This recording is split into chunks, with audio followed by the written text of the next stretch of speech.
working in the spirit of the Golden Empire. This is 17 News at noon.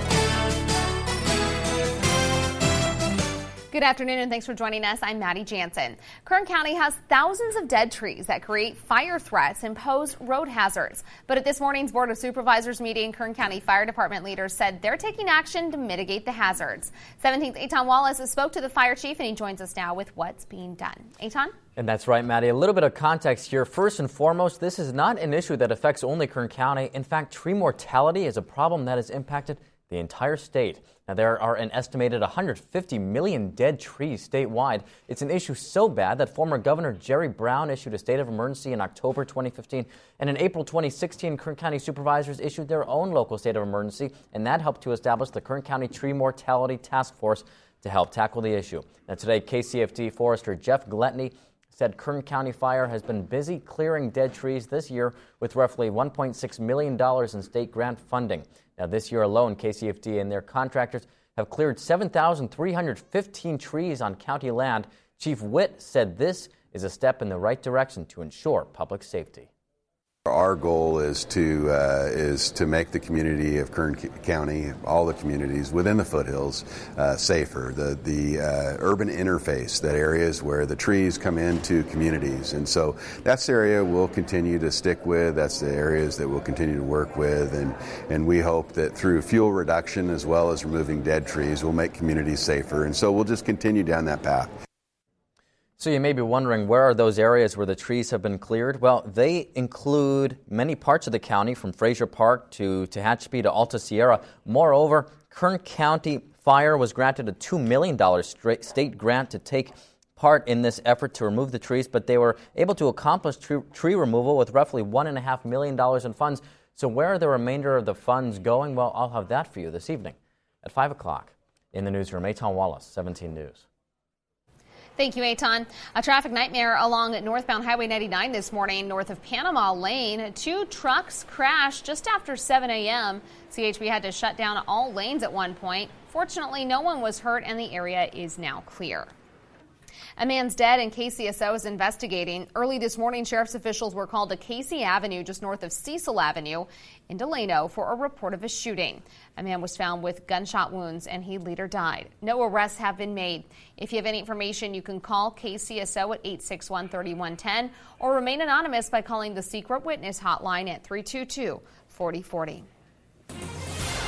Making news around the world, new U.S. intelligence points at Iran in that attack on key Saudi oil fields. But the president is now playing down war talk. NBC's Peter Alexander reports on tensions between the U.S. and Iran.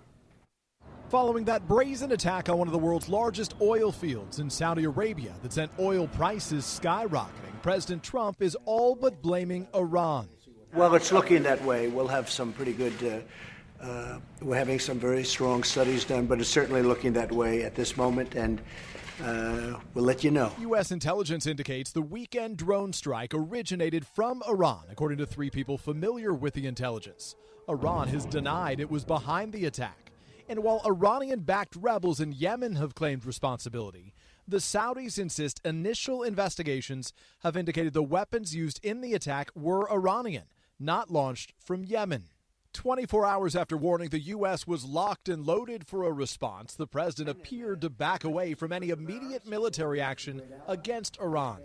Do I want war? I don't want war with anybody. I'm somebody that would like not to have war. At the same time, touting America's military might. The United States is more prepared than any country in the history in any history, if we have to go that way. Still, some Democrats are warning against it.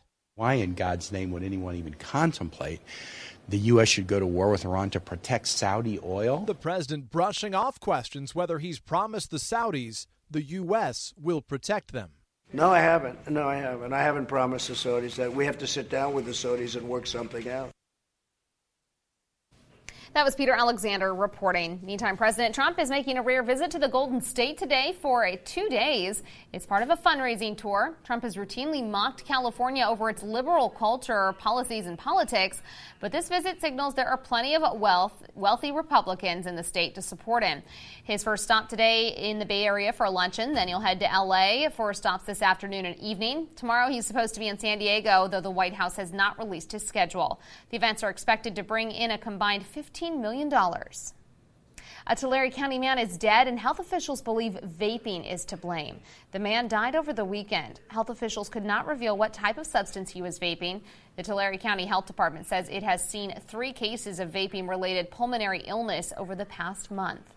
Governor Gavin Newsom wants the state to tackle health concerns connected to vaping. Yesterday, he signed an executive order directing the state to start a public awareness campaign about vaping dangers. It will cost $20 million.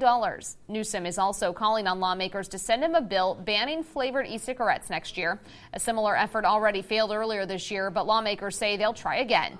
Beyond the public awareness campaign, Newsom wants the state's public health department to look into stepping up warning signs at retailers that sell vaping products. He also wants the state tax agency to see if it can increase the taxes on e-cigarettes.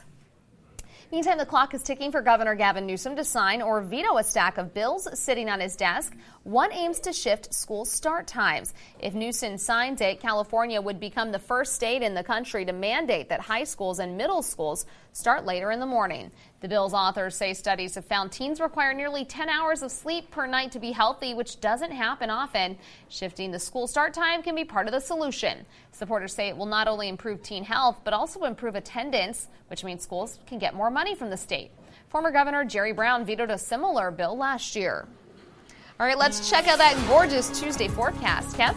Well, we've got clear skies out there, a little hazy to be honest with you, and air quality is supposed to be good today. Skies are clear though, no clouds around. Yesterday we did see some of those, but that system has moved off to the east. One thing we're seeing is some nice temperatures to start off our afternoon. 74 degrees, a light wind out of the west at 7. Here's a look at the hour by hour, and you can see temperatures will rise near 80 this afternoon before slipping back into the 60s by midnight. To Hatchby, you're at 64 right now. You do have that northwest wind at 17. We'll continue to see a little bit of a breeze throughout the afternoon, and temperatures are in your liking as well, with upper 60s today and then slipping back into the 40s after midnight. So tomorrow morning when you wake up, it'll be a little on the chilly side. We'll talk more about the possible warm-up that's headed our way, but first we'll send it back over to Maddie.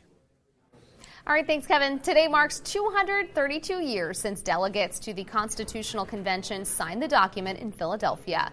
That defining document formed a new government for the United States and has been amended 27 times since. Today, staffers at Congressman Kevin McCarthy's Bakersfield office are handing out free pocket-sized copies of the Constitution. His office is located on Empire Drive near Yokuts Park, and it's open till 5. Constitutions will be available while supplies last. Just over 24 hours now until gates at the Kern County Fairgrounds open up. The fun starts tomorrow, but tickets are on sale now. As we've been reporting, the fair's beefing up security this year by adding metal detectors at entrances. Of course, there are rides, games, free concerts, lots of fried food, and something new to eat if you have the stomach for it. We have this new bug exhibit in Building 1, which is going to be incredible. And hopefully all your team will come out and enjoy the bugs, eat them. There's lots of rhinoceros bugs, I believe they're called, and you can sample those and see what different bugs do for the environment. A reminder, we're taking our newscast on the road for the fair. 17 News at 5 and 6 will be live from the fairgrounds every weekday. And Friday, we will broadcast 17 News at Sunrise live from the fairgrounds. The live poultry show, however, at this year's fair is not happening. That's because of an earlier outbreak of virulent Newcastle disease in California's poultry. Newcastle disease is a contagious viral bird disease that affects many domestic and wild birds. For humans, the disease causes mild flu-like symptoms, but for birds, it's almost always deadly. The only way to stop the spread of the virus is to euthanize infected birds and all birds within highly infected areas. All other livestock exhibits and shows are set to go on as planned. Here are some important things you'll want to know about the fair. Admission is $12 for adults, $9 for seniors 62 and over, and $5 for kids ages 6 to 12. Kids ages 5 and under are free. So are active and retired military members with a valid military ID. Parking is $10, and you can find all of this information plus more on hours, exhibits, and special days. All of that is on our website, kget.com. New drivers, a heads up, the CHP is offering a Start Smart class tonight to prepare you to get behind the wheel. It's happening this evening at the Bakersfield CHP office. Current and prospective teenage drivers are welcome along with their parents and guardians. The free 2-hour class will prepare parents and teens on how to handle the stress of being a new driver. It discusses safe driving habits, consequences of poor choices behind the wheel, and tips on how to avoid an accident. You can call 396-6600 to sign up. A health update for legendary Jeopardy host Alex Trebek in his fight against stage 4 pancreatic cancer. Why he's once again asking for viewers' good thoughts and prayers. And another devastating disease, Alzheimer's, the steps you can take today that may delay the onset of symptoms. Your 17 Health Watch is after the break. Welcome back. It is a beautiful afternoon out there. Checking out the weather now with Kevin. We're looking at a great afternoon ahead. Air quality is good, so you can't get out and enjoy the nice temperatures that we're seeing. 74 degrees right now. A west wind at 7 miles per hour, and overnight we were comfortable at 58, so below the normal of 64. Normal high today is actually 90. We'll be below that, and 108 the record set back in 1913. And look at that, getting darker and darker. The sunset tonight will be at 7 p.m. right on the dot. 74 in Delano, 75 in Wasco right now. Frazier Park at 65, 64 in Tehachapi, 75 for Lake Isabella, and comfortable out in the desert with those lower 70s for Mojave and Roseman. Right now we've got 75 in Arvin, sunny skies, and a beautiful shot there. And then we take a look at Golden Hills, 64 degrees and sunny skies, and around the region, 70 in the Bay Area, 71 in Fresno, and guess what? 70s down to the south as well. Today in the 70s, 77 in Los Angeles, 76 in San Diego. But then we find the heat as we travel a little to the east, 83 in Las Vegas, and a temperature that they can have, 92, and that's in Phoenix right now. Satellite radar showing you clear skies, but look up to the north. And yes, we've got showers in Northern California into Oregon. What does this mean for us? Well, not a lot. I don't think we're going to get much cloud cover out of this, and we're not going to get rain out of it, but we are going to keep the temperatures in check. And I also think the winds will pick up a little bit tomorrow night. So that's something we're going to have to track. I'm going to show you a bigger picture of this in a second. 82 in Sacramento, 83 in Fresno today, 70s and 80s south with Los Angeles at 82. And Vegas will be in the 90s with 99 out of Phoenix. So here's what's going to happen. This is the next trough that we're tracking. Again, rain up in the Pacific Northwest in the northern part of the state. But then this will slide through tomorrow night. Right now, models suggesting between 10 and 11, and that's when our winds will probably pick up. So in the overnight hours, if you're sleeping, you may hear the screen door kind of going in and out, and that will be because of this. So the model projects the winds to start to pick up into the valley right around 11 o'clock tomorrow night. And you can see that includes all of the Bakersfield area and up near the north in Delano, where we could see some wind gusts between 20 and 30 miles per hour. And we'll also look for some breezy conditions out in the desert. We saw this with this last passage of the front. It was brief, but we did see the winds pick up overnight in the late hours. Good air quality today with an AQI at 46. And here's a look at our forecast for the remainder of your Tuesday. 82 in Bakersfield, 81 in Delano. We'll look for the lower 80s out in Taft and Maricopa. And then tonight, we're looking at overnight temperatures in the 50s to lower 60s. Expected northwest wind right around 5. Into the mountains, sunny, a little bit breezy. Winds out of the northwest 10 to 15. 72 in Frazier Park, 71 in Tehachapi with upper 70s. And lower 80s into the Kern River Valley. 80 in Kernville, 79 Lake Isabella tonight. Frazier Park, you're going to be right near 38, 47 in Tehachapi, and 50s into the Kern River Valley. For the desert, today 86 in Ridgecrest, 82 in Mojave, and a northeast wind 5 to 10. So here's the extended forecast. Tomorrow, what is tomorrow? The first day of the Kern County Fair, and that means we want what? Nice weather, right? Well, you're going to get it. Sunny skies in 83. Then on Thursday, let's say you can't go tomorrow, looking just as nice, 79, 84 on Friday. For the weekend, just a slight warm-up with those lower 90s. Monday, fall begins with a high of 90 degrees, so not very fall-like there. Mountain forecast, plenty of sunshine throughout the next 7, along with the breeze sticking around. 72 tomorrow, 68 on Thursday, and then right near 80 again, Saturday, Sunday, and Monday. Overnight still chilly into the 40s, so you'll need a jacket when you wake up. And the Kern River Valley forecast, plenty of sunshine, a little bit of a breeze through Friday. 80 tomorrow, 75 on Thursday, and then warming up near 90 by Sunday. The first day of fall, high of 87. Overnight temperatures still remaining into the 50s. So a very nice forecast for tomorrow when the fair opens. And I think it opens at noon tomorrow. I think it opens at 3. I checked. It's at 3, yeah. Yeah. 3 o'clock, perfect. We'll see temperatures in your liking. And then it just continues after that. Can we get you out there eating a bug at noon tomorrow morning? I don't know about that. Well, to be honest with you, you've eaten bugs before, right? Yeah, might have to do that like Thursday. You know, no, a lot of times first day of the fair, things are still being put together at noon. That's true. So maybe some other part of the week. What about you? Seems like you're trying to get out of it. Why are you trying to throw me under the bug bus? I'll try it. If you try it. You won't even hold a spider. You're going to tell me you're going to eat a bug. Well, it's dead. Huh? I mean, I'm not going to eat a live one. I don't know. They didn't say if they're alive or dead. I don't think it matters. So they might be alive. I'm pretty sure they're cooked, but we'll see. If you do it, I'll do it. We'll see. Okay, we'll have to see. On Sunrise I'm Friday. Red because he doesn't want to be suckered into it. All right, thanks, Kev. Moving on now. 17 Health Watch. Exercising may slow down the effects of Alzheimer's disease in high-risk patients. Researchers compared the cognitive function and brain volume between 2 groups of older adults with memory issues. Those who did aerobic exercises several times a week experienced slower degeneration in the part of the brain that deals with memory. That's compared to those who only did flexibility training. The scientists stress that more research is needed. Also in your Health Watch this afternoon, taking aspirin can be risky for most healthy people, but a new study says some can benefit. Daily aspirin can be a lifesaver for patients who've had a heart attack, stroke, or open heart surgery. But for many others, the blood thinning effect could cause major bleeding events. A new study published in the medical journal Annals of Internal Medicine came to a different conclusion, and it found that aspirin reduces the risk of heart issues for at-risk patients and for some with no known risk of cardiovascular disease. It also says the benefits of aspirin outweigh the harms associated with the bleeding risk.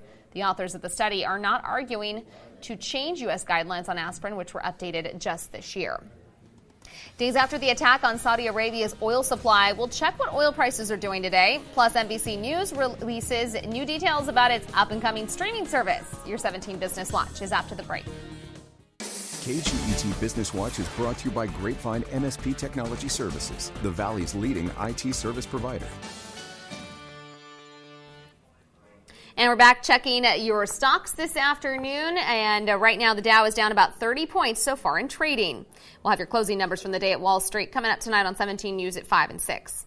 Meantime, checking oil prices. West Texas Intermediate, $59.37 a barrel this afternoon. We can see those gains. Substantial price gain yesterday on the heels of the Saudi Arabia oil attacks. Actually down sharply today. And checking out Midway Sunset, $66.65 a barrel. In other business news, NBC Universal's direct-to-consumer streaming service has a new name. It will be called Peacock. The new name was revealed this morning, along with the initial content lineup. You can log on to peacocktv.com to sign up for more information. Along with announcing the name, the initial content lineup was announced. When it launches in April of 2020, Peacock will have more than 15,000 hours of content, including original programs like the reboot of Battlestar Galactica and Dr. Death, starring Alec Baldwin, Jamie Dornan, and Christian Slater, and a reboot of Saved by the Bell, as well as old favorites like The Office, Parks and Recreation, and 30 Rock. A jolly jump is expected for retail sales this upcoming holiday season. It's a bullish forecast, with sales expected to exceed $1.1 trillion. But the firm that conducted the survey to create the forecast notes there's greater uncertainty due to headwinds in the U.S., like the U.S.-China trade war and threat of another economic slowdown. Check your kitchen cupboards. General Mills is pulling pounds of its all-purpose flour off the shelves because of E. coli concerns. General Mills has announced it was voluntarily recalling 5-pound bags of its gold medal, unbleached, all-purpose flour. The recall only focuses on the flour with a use-by date of September 6, 2020. The company says the flour could potentially contain E. coli. The bacteria was discovered during sampling. So far, no report of any illnesses connected to the recall. If you have this flour, General Mills says throw it out. Jeopardy host Alex Trebek shares a health update as he fights stage 4 pancreatic cancer. We'll have his new message to viewers and fans after the break. Welcome back. Longtime Jeopardy host Alex Trebek is undergoing another round of chemotherapy. Trebek says he's doing another round of chemo after his numbers went sky high shortly after finishing his round of treatment for stage 4 pancreatic cancer. The 79-year-old who first revealed his cancer diagnosis in March says his doctors are also concerned he's lost a large amount of weight. On ABC's Good Morning America this morning, Trebek said that chemotherapy has taken a toll on his body and sometimes causes excruciating pain in his lower back and leaves him fatigued and nauseous. He added there are times he feels the surge of sadness and depression, but it doesn't last long. Trebek, who has hosted Jeopardy since 1984, says he still plans to work as long as he's able to do so. As America's population ages, a problem is brewing in hospitals and doctors' offices around the country. Increased demand has resulted in a shortage of physicians, and it's only expected to get worse. CNBC's Kate Rogers explains. Christopher Liu was drawn to medicine at a young age as a Mormon missionary. I was here in the U.S. and was seeing a lot of elderly members of our congregations, and so a lot of them had multiple medical problems and would talk to us about them. He was a chemistry major, but decided to use his science background to help people, changing paths to attend medical school. Today, 29-year-old Liu is training to fill an important and growing physician shortage in America, which could be as many as 122,000 doctors short by 2032 in both primary and specialty care, according to the Association of American Medical Colleges. America's aging population, coupled with doctor retirements and a lack of available residency slots for those graduating medical school, are pressuring the system. Experts say team-based care, smarter technology deployment, and an increase in federal funding for residency programs would help to ease the shortage. The challenge of having enough residency positions really comes down to having enough resources to support training at teaching hospitals across the country in communities big and small. Liu is a first-year resident at the Abrazo Health Hospital System in Greater Phoenix, which recently added 2 new residency programs to attract physicians to train in the state. Liu says the best part of this phase of training is getting to help patients, including the older population that first inspired him. The most rewarding part is talking to patients and just seeing them progress. Kate Rogers, CNBC Business News, Mesa, Arizona. We'll be right back after this. Welcome back. Finally at noon, an American cancer survivor has succeeded in her remarkable quest to swim across the English Channel 4 times in a row. Sarah Thomas, who's from Colorado, completed the amazing feat early this morning after more than 54 hours of swimming. Wow. The 37-year-old completed treatment for breast cancer last year. She was cheered by a small crowd as she arrived in Dover and was given champagne and chocolate to celebrate. Thomas says she's dedicated the swim to all of the survivors out there. You know what else she needs? A nice, comfortable bed. I was going to say, yeah, that or a warm bath, but she's probably sick of being in the water by now. Yeah, right. I think she's taken 10 baths. Can you imagine how much that would take out of you? 54 hours of swimming? That's remarkable. That's so exhausting. Wow. I can't even imagine. Her, especially being a survivor of only a year. That's pretty amazing. Thanks for joining us for 17 News at noon. We'll see you back tonight at 5. 17 News, your local news leader, continues 24 hours a day on KGET.com and our 17 News app. In the spirit of the Golden Empire, 17 News.